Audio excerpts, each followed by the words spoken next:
कभी कभी ऐसा योग होता है, शायद आपके कुटुंब में, परिवार में, नातों में, रिश्तों में भी ऐसा कहीं आपको देखने को मिला होगा कि जब जब घर में कोई सत्कर्म करने का समय आता है, घर में कोई पुण्यमय कार्य करने का समय आता है, घर में कोई अच्छा धार्मिक आयोजन होने वाला रहता है, तो कोई कोई स्त्री के भाग्य में नहीं लिखा होता तो वो रजो धर्म में आ जाती है।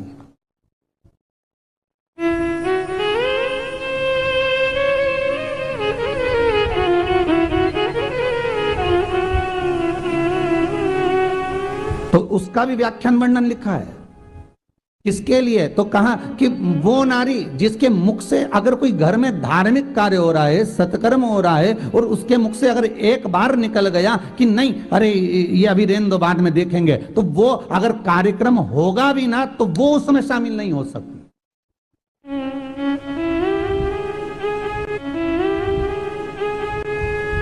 वो उसमें सम्मिलित नहीं हो पाई, क्योंकि उसके मुख से एक बार निकल गया कि नहीं, अभी नहीं, इसको बाद में करा लेंगे, सत्यनारायण जी की कथा बाद में करा लेंगे, भागवत जी बाद में करा लेंगे, शिव पुराण बाद में करा लेंगे, जब समय होगा तब करा सकते हैं, तब देख लेंगे, अपन आराम से उसको करवा लेंगे जब मौका। तो वो उसके मुख से जो नहीं निकला है, तो वो धार्मिक आयोजन में अगर आ भी जाए, बैठ भी जाए, तो वो नहीं कर सकता, उसका क्रम नहीं बन सकता। जो बेटियां ससुराल में दुखी हैं, बहुत कष्ट में है, या आपस में सामंजस्य पति पत्नी का नहीं बन रहा है, या कोई विवादित वाली बात है, तो निवेदन है तलाक पर बात को लेकर मत जाना। एक बार बाबा देवाधिदेव महादेव का एक भाव जरूर प्रकट करना। महाराज,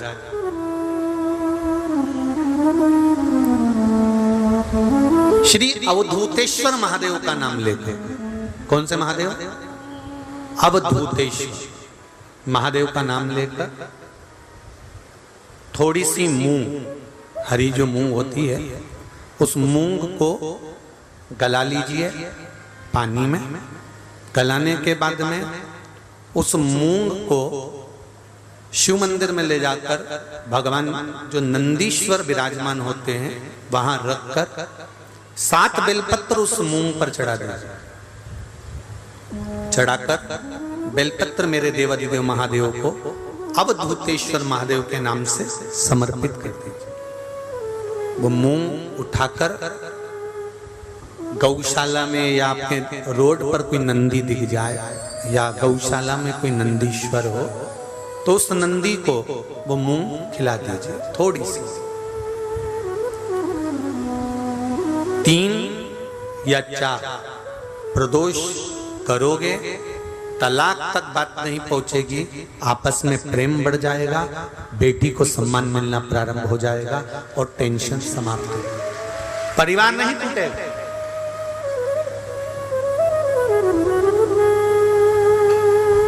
हमारे यहाँ तो मूंग का प्रयोग, जो हरी मूंग होती है, धना होता है, खड़ा धना, गुड़, ये जब घर में मंगल विवाह होता है, शादी होती है, या कोई अच्छा फंक्शन होता है, तो उसमें इन चीजों की जरूरत होती है। कभी आपने अपनी सासू माँ से पूछा कि मम्मी ये मूंग क्यों रखते हैं, ये गुड़ क्यों रखते हैं, ये खड़ा धना क्यों रखते हैं? ये तो सब दाल का सामान है, ये तो सब वहां रसोई घर में होना चाहिए, फिर ये पूजा की थाली में इसको क्यों रखते हैं? उसका कारण क्या है?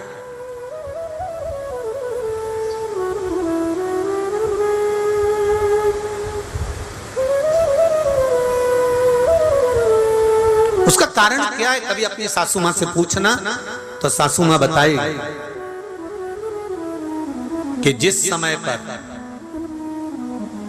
भगवान शिव, भगवान महेश और उमा का संबंध हुआ था, भगवान शंकर के 51 विवाह पहले हो चुके थे, पार्वती के साथ में 52वें नंबर का विवाह है शिव जी का। इससे पहले उमा, कात्यायनी, सती कुष्मांडा, ऐसे भगवान शंकर के साथ में जो शिव जी के गले में मुंडों की जो माला होती है ना, उस माला में जो मुंड पड़े होते हैं वो 51 है। पार्वती माता ने पूछ लिया ये मुंडे किसके हैं? शिव जी ने कहा सब तेरे। पार्वती ने पूछा वो कैसे? शिव जी कहते हैं तू इतने बार प्राणों को छोड़ चुकी है और जितने बार तू प्राण छोड़ती है उतने मुंडे में गले में धारण कर लेते, तेरी माला बनाकर पहनता। तो उमा और महेश का जब विवाह हुआ था, भगवान उमा और माता उमा और भगवान महेश का जब मंगल विवाह हुआ था, उस विवाह के समय पर माता उमा रुष्ट होकर भगवान शिव से, ऐसा नहीं है कि केवल माता उमा रुष्ट हुई, तिरुपति चले जाओ तो माता लक्ष्मी रुष्ट होकर नीचे बैठी हुई है।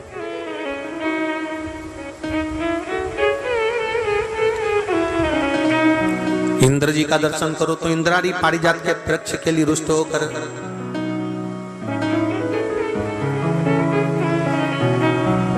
ब्रह्माणी और ब्रह्मा का दर्शन करो तो गायत्री मैया को यज्ञ में बिठा लिया पुष्कर जी में, तो गायत्री मैया को देखकर सरस्वती रुष्ट होकर बैठ गई। ऐसा नहीं है कि रुष्टता नहीं होती है, पर उस रुष्टता में दोनों का साथ भी होता है। लक्ष्मी मैया से, भगवान विष्णु से लक्ष्मी ऐसी रुष्ट होकर गई कि नीचे आके बैठ गई, पर भगवान के पास नहीं पहुंची। ब्रह्माणी ब्रह्मा के पास नहीं पहुंची, पर पार्वती उमा सती शिव जी के पास के बिना दूर गई नहीं। दोनों पार्वती मैया माता उमा रुष्ट होकर भगवान महेश से चली गई, और जब भगवान महेश से रुष्ट होकर माता उमा जाती हैं, माता उमा चली जाती हैं, तब उस समय पर ऋषियों ने, संतों ने आकर माता उमा को समझाया। स्वयं देव ऋषि नारद भी उस समय पर पहुंचकर समझाए कि मां, यदि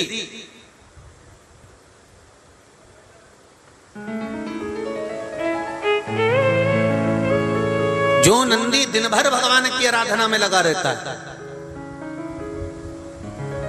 उस नंदी को यदि अर्चन किया जाए तो उसका फल हमें मिलेगा। उमा माता ने दोनों के संबंध को श्रेष्ठ बनाने के लिए मुंह भगवान नंदीश्वर को समर्पित करें।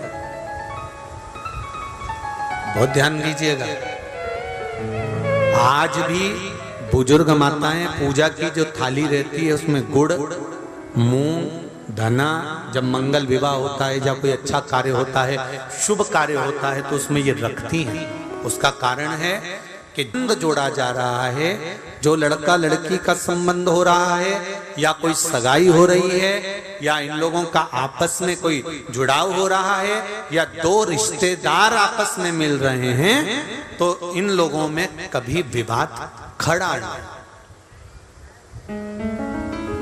कभी विवाद इनका आपस में प्रेम।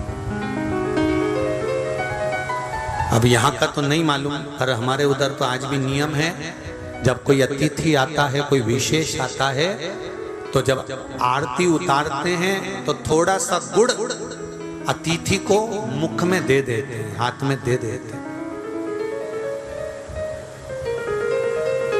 अब यहाँ का नहीं मालूम, पर हमारे उधर का तो नियम है।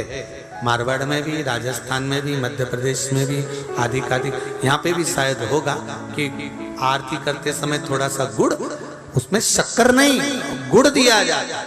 उस गुड़ की महत्वता क्या होती है? गुड़ की मूलता क्या होती है? महाराज, शक्कर के दाने बिखरे रहते हैं और गुड़ के दाने बंधे रहते हैं। इसलिए सनातन धर्म में केक काटने की प्रथा नहीं है। सनातन धर्म में लड्डू बनाकर बांटने की प्रथा। केक सनातन धर्म में नहीं काटा जाता। केक काटोगे तो टुकड़े टुकड़े होकर अलग हो जाएगा, और लड्डू का मतलब होता है कि बिखरे बिखरे दानों को जोड़कर एक कर देना और उसे वितरित कर देना। मतलब संसार को, परिवार को, कुटुंब को एक करने का सनातन धर्म ज्ञान देता। सनातन धर्म वर्णन गुड़ जोड़ता है। जितने समय अतिथि हमारे घर में रहे, मेहमान हमारे घर में रहे, जिसको हमने आरती के समय पर गुड़ दिया है, जिसको हमने गुड़ दिया है, वो पाकर आनंद के साथ में रहे। अच्छा, कभी तुमने सुना जो जिसके यहाँ पर गणेश जी नहीं होते शादी ब्याहों में अगर गणेश जी नहीं मिलते तो क्या करते हैं, वो गुड़ का जो ढेला होता है ना, उसी को आधा तोड़कर गणेश जी बना के रख देते हैं और उसी आधे गुड़ के ढेले का भोग लगा देते हैं। गुड़ का ही गणेश और गुड़ ही खजा। देखिए जरा भाव देखिए हमारे सनातन धर्म, भगवान को रिझाने का तरीका देखिए। अब कई लोग कहते हैं ये गुड़ से क्या होता है, ये मूंग से क्या होता है, ये धने से क्या होता है, चावल से क्या होता है, बेलपत्र से क्या होता है। अरे भाई, समर्पित करोगे, पाओगे तो जानोगे ना। और हमने पहले भी कहा, आज फिर कह रहे, शिव मंदिर में चढ़ी हुई बेलपत्र आप अगर उठाकर ला रहे हो, निर्माल्य उठाकर ला रहे हो, तो शंकर भगवान से बेलपत्र लाते समय आपको उठाने से पहले शिव जी के सामने हाथ जोड़कर, हाथ पसार कर कहना पड़ेगा, बाबा मुझे ये रोग है, इस रोग के लिए मुझे औषधि के रूप में आप बेलपत्र दे दीजिए। हम ये नहीं जानते, क्योंकि शिव महापुराण में लिखा है कि नर्मदेश्वर महादेव पर चढ़ा हुआ सामग्री निर्माल्य प्रसाद पा सकते हो, बाकी के शिवलिंग पर चढ़ा हुआ का भाग तो जो वैरागी होते हैं, त्यागी होते हैं, संत होते हैं, साधु होते हैं, उनके लिए होता है। पर यदि हम नर्मदेश्वर महादेव नहीं भी है और हमको रोग है, तकलीफ है, कष्ट है, तो जो बेलपत्र हम शंकर जी से मांग कर ला रहे हैं, उनसे कह कर लाओ हमें औषधि दे दीजिए, तो वो औषधि के रूप में हम लेकर आएंगे, तो वो हम खाएंगे तो हमारे शरीर को वो लगेगी। हम ये नहीं कह रहे कि आप इसी का लेकर आओ या नर्मदेश्वर को ढूंढो फिर उसका शिवलिंग लेकर आओ। कहां ढूंढोगे, आप तो औषधि मांग कर लाइए। आप उससे औषधि के रूप में मांगे। शंभो शरणे मांगू घड़ी रे हरि, दुख काटो दया करी दर्शन आपो। देव ऋषि नारद ने पार्वती जी को देखा, जिनका भाग्य में बताकर आया था, जो पार्वती के पिता को मैं कहकर आया था, ये पार्वती को जो पति मिलेगा वो नग्न वेशधारी, भस्मी रमाने वाला, जटाजूट बांधने वाला, एकांत का आवास करने वाला, ऐसा पति मिलेगा। तो देवऋषि नारद से कहा हम इसका विवाह नहीं करेंगे, हम इसको घर में रखेंगे। तब नारद जी ने कहा बेटी के भाग्य में सुख लिखा होगा तो सुख मिलेगा और दुख लिखा होगा तो दुख मिलेगा। तुम करोड़ों का वैभव देखकर भी दे दोगे, किस्मत में लिखा होगा तो ही तो भोग पाएगी ना, किस्मत में नहीं होगा तो भोगेगी क्या।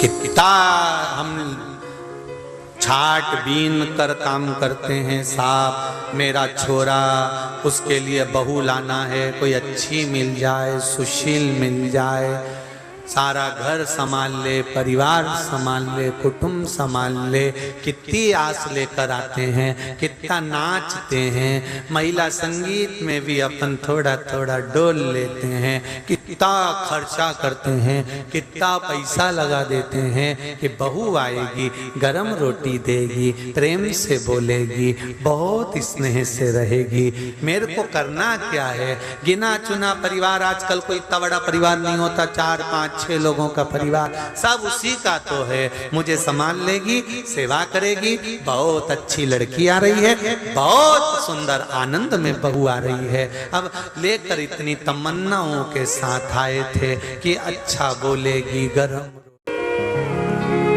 अब कहा आपने गुरुजी, कई लोग आते हैं लड़कियों का फोटो लेकर, हमारे लड़के की लड़की देख के आए, गुरुजी देख के बताओ कैसी रहेगी। हमने कहा बहुत बढ़िया। गुरुजी हम 8 लोग गए थे देखने, आधा घंटा बैठे गुरुजी, लड़की भी बैठी मिली पर मुंह से आवाज नहीं आई। गुरुजी ऐसी जोरदार लड़की, इतनी सुशील, इतनी बढ़िया बिल्कुल नहीं बोली। गुरुजी आप देख के बताओ ना कैसी है। तो हमने भी कह दिया अभी नहीं बोलेगी, जब वो बोलेगी तो तू भी डोलेगी, अभी काहे को बोलेगी। शादी कराना है कि नहीं कराना।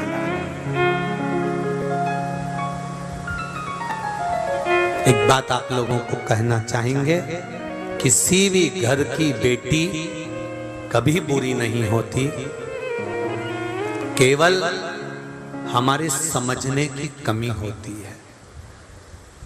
हम सत्ता छोड़ना नहीं चाहते, वो सत्ता लेना चाहती हैं। हम अपना लोभ समाप्त नहीं कर पाते, हम उसको बदलना चाहते हैं, वो तुम्हें बदलना चाहती है। और दोनों नहीं जान पाते कि भगवान ने जैसे बनाकर भेजा है, इनको वो नहीं बदल पाया, तो तुम दोनों आपस में कैसे बदल सकती हो? कैसे बदलो? सास बहू को बदलना चाहती है, ये मेरे अनुसार चले, मैं बताऊं वैसा काम करे, मैं जैसा सवेरे में जगती हूँ उतनी बजे जगे, मैं ऐसा करूं वैसा करे, मैं जाऊं। होता है एक बहू बेचारी कचौड़ी बना रही थी, कचौड़ी बनाते बनाते सास चिल्ला के बोली, एक एक कचौड़ी को सही से सेकना, एक एक पूरन पोली को सही से बनाना, आटे में ऐसे भर, ऐसे कर, एक एक भजिया अच्छा तलना, एक एक कचौड़ी अच्छी बनाना, एक एक इडली अच्छी बनाना। जब देखो जब सास बोलती रहे एक एक काम ऐसा करो, एक एक काम ऐसा करो। एक दिन बहू नहाने के लिए गई, 4 घंटे बाहर नहीं गई, 4 घंटे ही नहीं। सास चिल्लाती रही, बेटा क्या कर रही है? मम्मी एक एक बाल को शैम्पू कर रही हूं। और बोल, एक एक कचौड़ी को तल। क्यों बोले?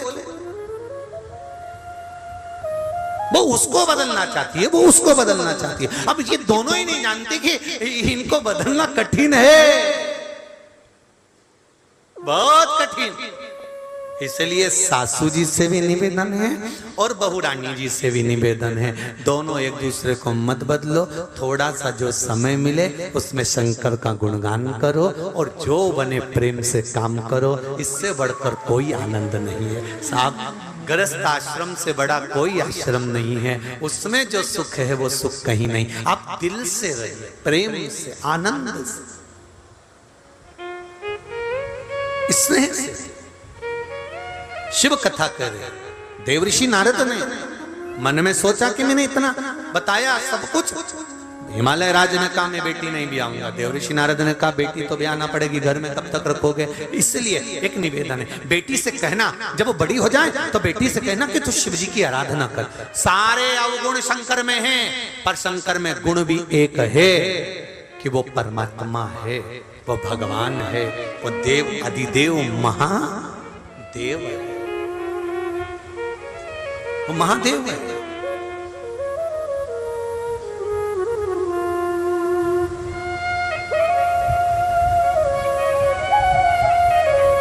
पूछा, मैनावती ने पूछा देवऋषि नारद, नारद एक बात पूछूं मैं आपसे? मैं आपसे पूछूं एक बात? हाँ बोलिए, क्या बात? बोलो। देवऋषि नारद ने कहा क्या बात है? मैनावती कह रही है शिवजी क्या मेरी लाड़ो को, मेरी बेटी को निभा लेंगे? शंकर क्या मेरी बेटी को निभा लेंगे? देवऋषि नारद ने कहा जिसके दांतों में विष होता है वो गले में पड़ा है तो भी निभ रहा। बोलो सही है कि गलत है? दांतों में विष है, गले में पड़ा है तो निभ रहा है। कंठ पर विष भरा है तो भी आनंद में रह रहा है, जिसको टेंशन बहुत होता है उसकी रात की नींद चली जाती है। पर शंकर भगवान के कंठ पर विष भरा है तो भी आंख बंद करके चकाचक बैठे, कोई टेंशन।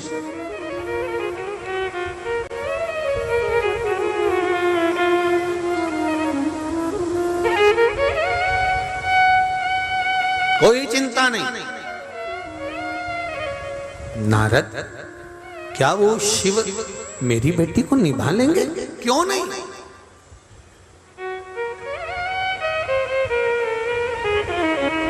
सारे देवताओं की लिस्ट निकाल लो।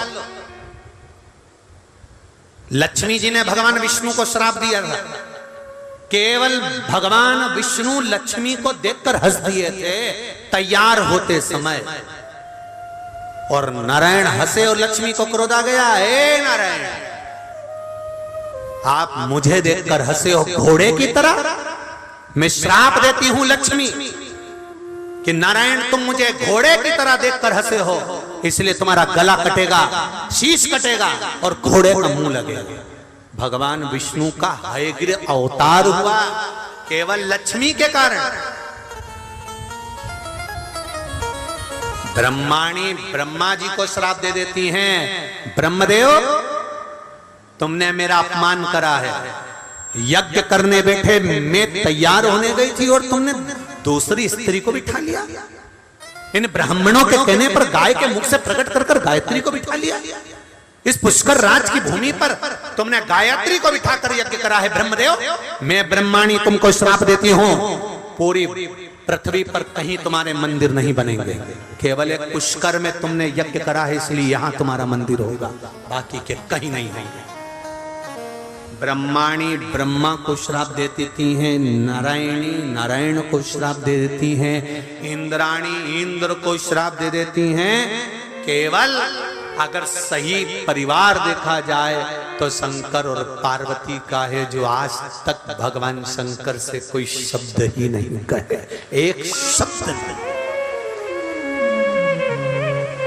तीज का व्रत किसका होता है? जम के बोलो जरा। पार्वती जी का। छठ का व्रत किसका होता है? बोलते जाओ। पार्वती जी का। चतुर्थी का व्रत किसका होता है? बोलो बोलो जम के। पार्वती जी का। नवरात्रि के व्रत किसके होते हैं? पार्वती जी के। भारत की भूमि पर जितने स्त्रियों के व्रत हैं, माताओं के व्रत हैं, ये सारे पार्वती जी के हैं। ना लक्ष्मी जी का कोई व्रत नहीं है।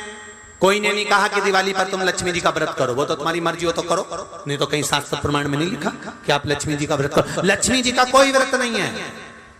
यहाँ ब्रह्माणी का कोई व्रत नहीं है, इंद्राणी का कोई व्रत नहीं है। अगर व्रत है तो केवल पार्वती जी का। माता पार्वती का व्रत इसलिए है क्योंकि माता पार्वती ने कभी अपने पति से अपशब्द नहीं कहे थे, कभी ऊंची आवाज में बात नहीं करी थी, इसलिए पार्वती जी के व्रत आज तक चल रहे हैं। व्रत तो तुम्हारे भी चालू हो जाए, अगर तुम ऊंची आवाज में बात नहीं करो तो उसमें कोई दिक्कत नहीं।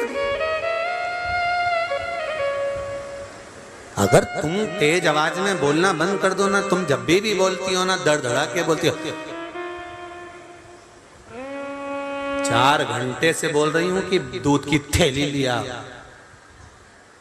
ब्रज में इतनी सारी गोपियां रहती थी, ब्रजमंडल में इतनी ग्वालन रहती थी, ब्रजमंडल में इतनी गोपियां रहती थी, और इतनी सारी गोपियों को छोड़कर भगवान कुछ गोपियों के घर पर जाते थे, मक्खन की मटकी तोड़कर माखन चुरा कर लाते थे। कभी आपने विचार करा कि इतनी सारी गोपी होने के बाद भी भगवान की कुछ ही गोपियों के घर क्यों जाते हैं, थोड़ी गोपियों के घर क्यों जाते हैं? जब भगवान वहीं की वहीं रहते हैं, भगवान यहीं की यहीं रह रहे हैं, ब्रजमंडल में रह रहे हैं, तो सारी गोपियों के घर जाना चाहिए। फिर इनके यहाँ चले गए, उनके यहाँ चले गए, उनके यहाँ चले गए, बाकी के सबको छोड़ दिया। उसका कारण क्या है? भगवान ये देखता है कि कौन मुझे विश्वास से, कौन मुझे भरोसे से, कौन मुझे दृढ़ता से, कौन मुझे दिल से पुकार रहा है। भगवान सबके घर नहीं जाता, भगवान उसी के घर जाता है जो दिल से माखन की मटकी को टांग देता है, हृदय से बुलाने का प्रयास करता है। इतनी बड़ी हिंगोली में में कितने लोग रहते होंगे,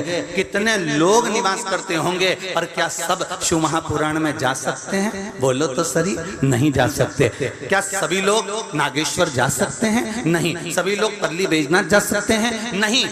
जिसको भगवान बुलाएगा और भगवान ने विचार कर लिया कि ये मेरा हो गया और मैं इसका हो गया, इसलिए इसके घर जाना है और इसको मुझे बुलाना है, बस उसी को आमंत्रित करता है।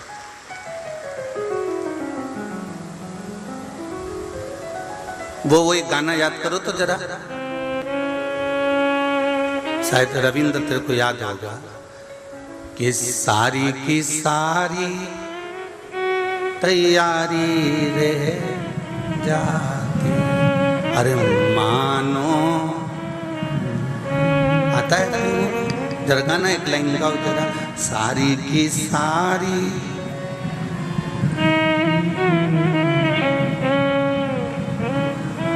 भगवान बहुत कृपा करे हिंगोली वालों पे, कम से कम नजर उतर वाले ना, गाना तो याद है यही, सारी की सारी तैयारी रह जाती, मानो हमारा एहसान कि दूल्हे ने, बस यही है।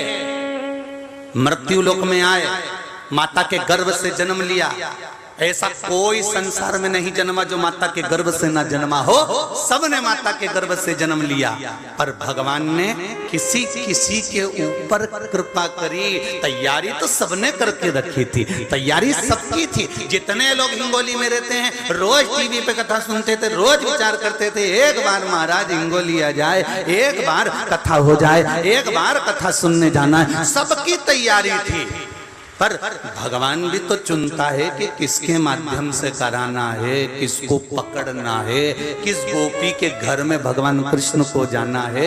भगवान भी देख कर रखता है, वो भी लगा कर लगता है कि मेरे को किसकी यहाँ जाना है, किसकी यहाँ पहुंचना। घर जाते थे जो दिल से मटकी टांगते थे,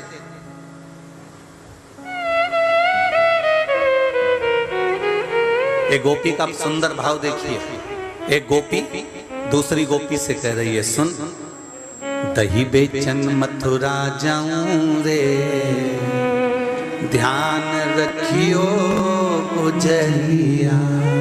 ए सखी, मैं दही बेचने के लिए मथुरा जा रही हूँ, तो मेरी मटकी का ध्यान रखना। उसने सखी ने पूछा क्या ध्यान रखना है, वो तो बता जा। अरे सुन, दही बेचन मथुरा जाऊं रे, ध्यान रखियो गुजरिया, शाम से पहले घर ना आऊं रे, ध्यान रखियो। आप भी तो बोलो साथ में, ध्यान रखियो गुजरिया। और सुन सखी, सखी ने कहा करना क्या है, तो सखी से बोल रही है, काना जो आवे तो आवन दीजे। अब सखी ने कहा गजब कर गई री तू, मुझे घर छोड़ के जा रही और क्या के चोटे को घर में आन दो, चोर को पहुंचने दो। तो फिर एक काम करना, दरवाजा खोल के चली जाओ, मुझे भी छोड़ने की क्या जरूरत है। तो सखी कहती सुन तो सरी जरा कि काना जो आवे तो आवन दीजो।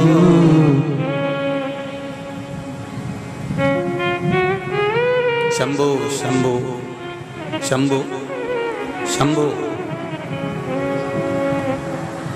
शंभो शंभो। घबराओ नहीं, बाबा होगा, कार्यकर्ता थोड़ा ध्यान दे पीछे जाकर।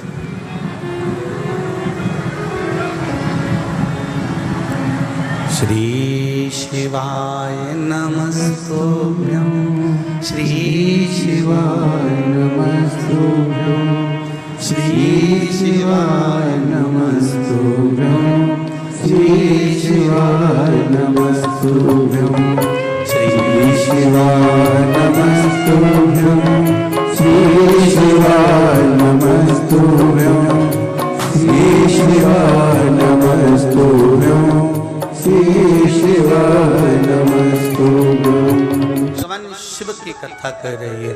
गोपियां भगवान के लिए अपना घर खोल कर जा रही हैं और सखी को छोड़ कर जा रही, सखी को छोड़ा है।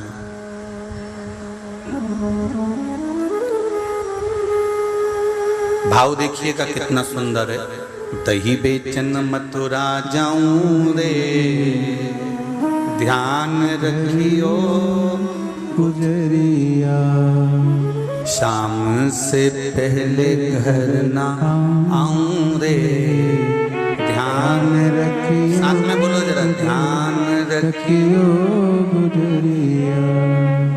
काना जो आवे तो आवन दियो। सखी बोल रही है फिर मुझे छोड़ने का फायदा क्या है जब चोर को घर में बुलाना है तो। अरे सुन तो, काना जो आवे तो आवन दियो, पर चढ़ने ना दीजे अटरिया, ध्यान रखियो गुजरिया। अरे सखी कन्हैया आए ना तो उसको आने देना, पर अटारी पर मत चढ़ने देना।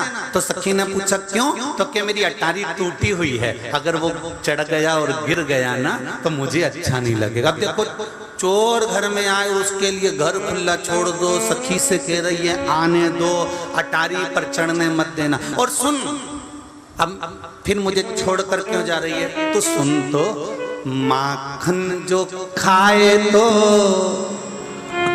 बोलो रे गोली वालों जरा अच्छे से, खाने देना कि नहीं खाने देना? बस तो फिर, माखन जो खावे तो खावन दियो। सखी बोल रही है चोर आए आने दो, सामान ले जाए ले जान दो, माखन खाए खान दो, तो फिर मुझे क्यों छोड़ रही है? तो सखी ने कहा अरे सुन तो, तोड़ने ना दीजे मटक दिया, ध्यान रखियो गुजरिया। अरे उसके छोटे छोटे हाथ हैं और उसके हाथ में मटकी तोड़ने से लग जाएगी, उसकी सेफ्टी के लिए तेरे को छोड़ कर जा रही। ओ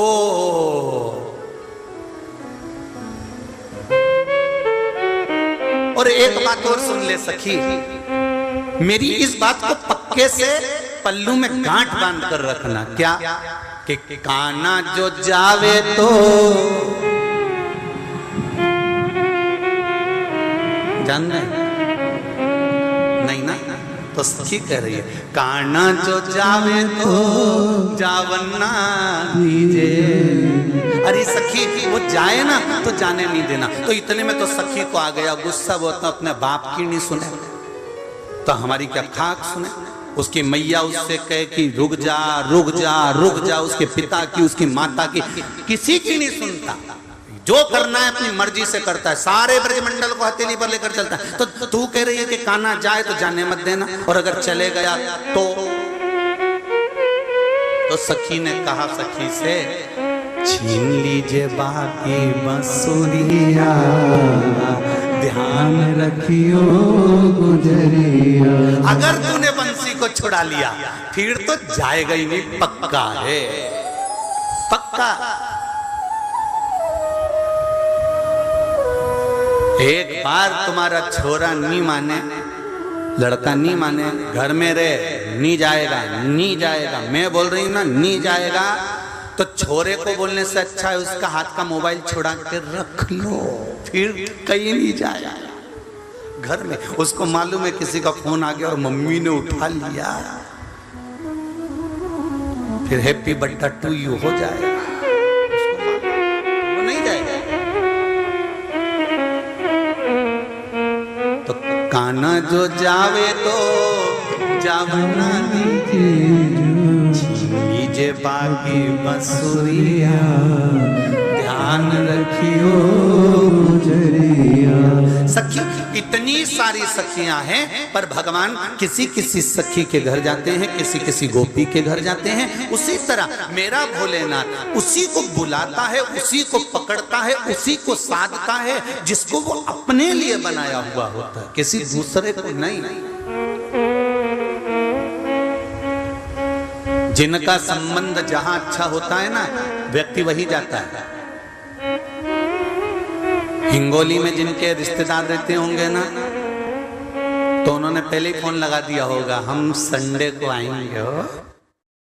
हम जिनकी जिससे अच्छी पड़ती है, अब हिंगोली में किसी के बुआ जी भी रहती, मामा जी भी रहते, काका जी भी रहते हैं, पर हो सकता है काका जी से अच्छी नहीं पटे, हो सकता है बुआ जी से अच्छी नहीं पटे, हो सकता है मामा जी से अच्छी नहीं पटे, जिससे अच्छी बनेगी। हो सकता है किसी व्यापारी से, हिंगोली का कोई व्यापारी हो, हल्दी बेचता हो, तो उससे अच्छे संबंध हो गए, तो कहेंगे हम तो ना तो मामा क्या रुकेंगे, हम ना बुआ क्या रुकेंगे, हम ना फूफा जी क्या रुकेंगे, हम तो हमारे व्यापारी के घर रुकेंगे। तो कई व्यापारियों क्या, तो जिसका जिससे संबंध अच्छा होता है वो वहीं पहुंचता है। उसी तरह जो शिव महापुराण की कथा में पहुंच रहा है, या आस्था चैनल पर या फेसबुक पर देख रहा है, समझ लेना कि आपका महादेव से संबंध बड़ा पक्का है, इसलिए आप शिव से लगे। ये संबंध देखा है, ये संबंध।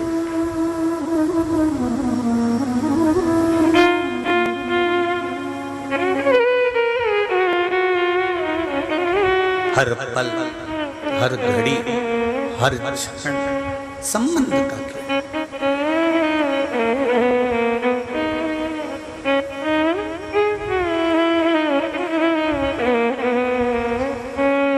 महाराज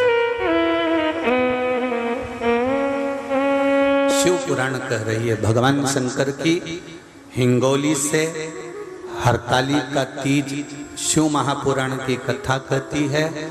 भगवान की भक्ति में अगर कहीं कोई रुकावट आ भी गई तो उस रुकावट के बाद में हमें भगवान की भक्ति पुनः प्रारंभ कर लेना चाहिए।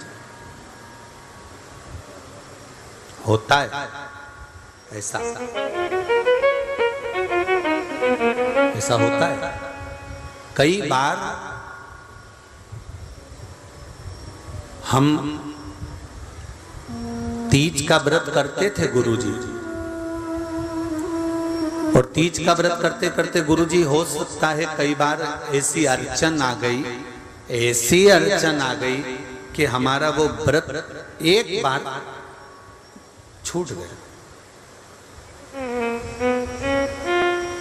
अब एक बार व्रत छूट गया हरतालिका तीज का,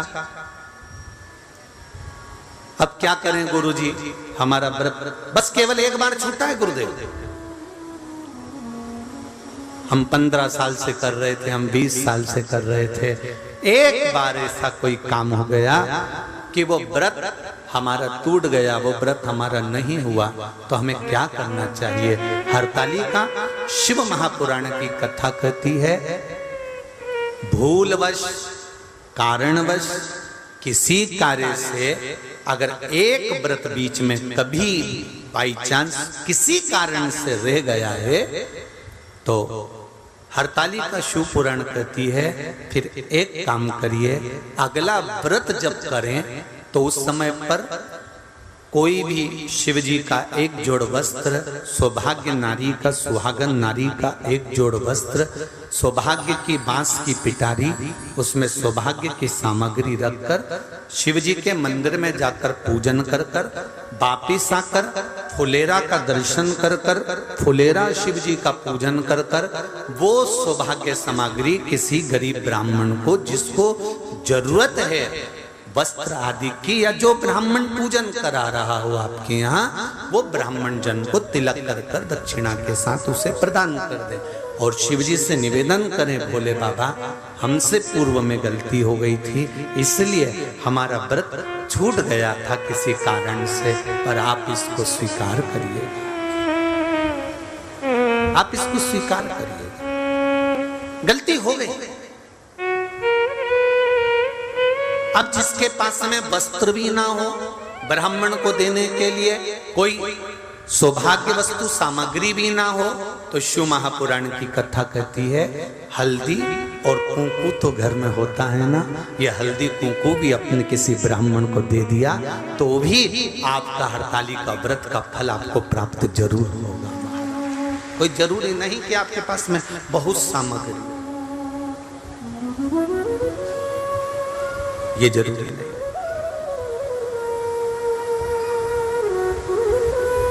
कहां से प्रारंभ हुआ है हरतालिका? देव ऋषि नारद भ्रमण करते करते माता पार्वती जी के पास पहुंचे।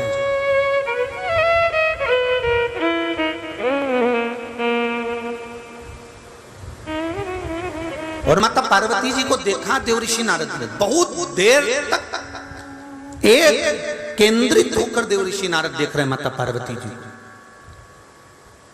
जिन माता पार्वती जी के भाग्य का गुणगान देव ऋषि नारद ने करा था कि इनको ऐसा पति मिलेगा, नग्न वेशधारी, भस्मी रमाने वाला, जटाजूट बांधने वाला, मृग चर्म पहनने वाला, जब देव ऋषि नारद बारंबार कर रहे हैं कि इनको ऐसा पति मिलेगा, तो पार्वती जी की माता मैनावती ने तो कह दिया था कि मैं बेटी का ब्याह नहीं करूंगी। हिमालय राज ने कह दिया हम भी ठीक है, हमारी बेटी को घर में रख लेंगे, पर ऐसे लड़के के साथ बेटी नहीं ब्याहेंगे जिसके साथ में हमारी बेटी को जिंदगी भर दुख रहे।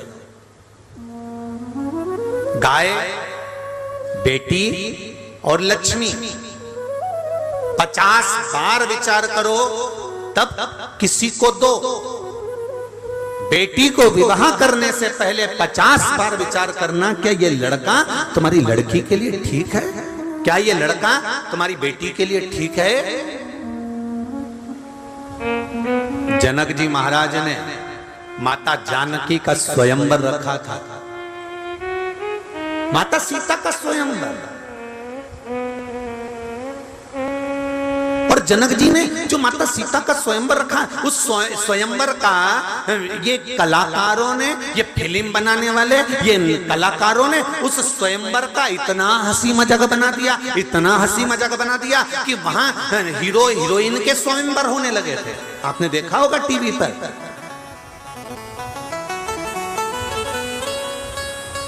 और स्वयंवर होने के बाद में उनसे शादी भी हो गई, कहीं का जीत भी गया तो, और 1.5 महीने के बाद तलाक भी हो गया। अब देखिए जरा, जब तुमने जानकी जी से इसकी होड़ करी है, जब तुमने राम जी से इसकी होड़ करी है, जब तुमने इसकी होड़ माता जानकी और राघव जी से करी है, मेरे राम जी से करी है, तो सीता राम जी ने इतना दुख माता जानकी को आया तो भी वो राम से दूर नहीं हुई। इतना दुख राम जी से आया पर राम जी सीता से दुख दूर नहीं हुए। एक जानकी जी को खोजने के लिए रावण का संहार कर दिया। अगर तुमने स्वयंवर रखा था सीता जी को देखकर, अगर तुमने स्वयंवर रखा था जानकी जी को देखकर, ये फिल्म के कलाकारों ने, जो हीरो हीरोइन ने टीवी पर खूब प्रपंचा मचाया स्वयंवर का, अगर स्वयंवर रचा था तो फिर निभाती ना जी, क्यों नहीं निभाया। 1.5 महीने में तलाक लेके फिर घर में बैठ गए, अब अगला स्वयंवर रचाने की तैयारी करने लगे। क्यों रचाया?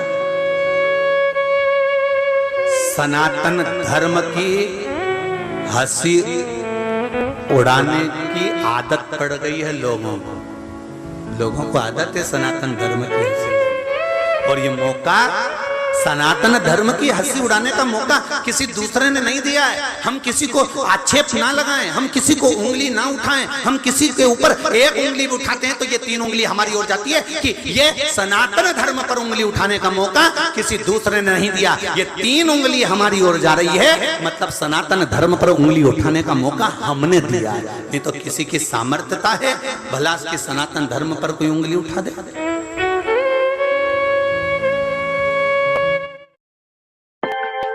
उन्होंने टीवी पर स्वयंवर रचा और आप बिल्कुल टाइम पे 8 बजे टीवी खोल के बैठ गए। अब देखेंगे अगला क्या बोलती, अब देखेंगे। और युवान छोरा छोरी देखे तो चल जाए, डोकरा डोकरी भी के लगा स्वयंवर लगा, डोकरा डोकरी भी बैठे बस स्वयंवर देख। पर किसी एक ने एक पत्र लिखकर नहीं भेजा कि यह कौन सा प्रपंच रचा कर रखा है तुमने सनातन धर्म पर हंसी उड़ाने के लिए। ये कौन सा उपहास उड़ा रहे हो तुम? किसी एक ने पत्र नहीं लिखा, सब टीवी खोल खोल कर देखते रहे, सब समझे। एक बार तो मुख से कहते, एक बार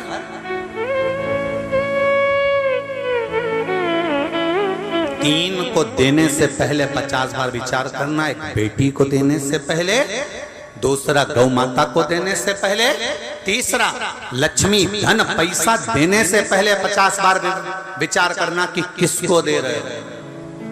बेटी ब्याहने से पहले ये विचार करिए क्या बेटी सही जगह पर जा रही है। राजा जनक जी ने जानकी जी का स्वयंवर क्यों रखा था? जब जानकी जी की उम्र मात्र 5 वर्ष की थी तब जनक जी ने कहा था जानकी जाकर सैनिकों से कहकर आओ आज मैं धनुष की पूजन करने आ रहा हूं, तो धनुष के नीचे लीप दें।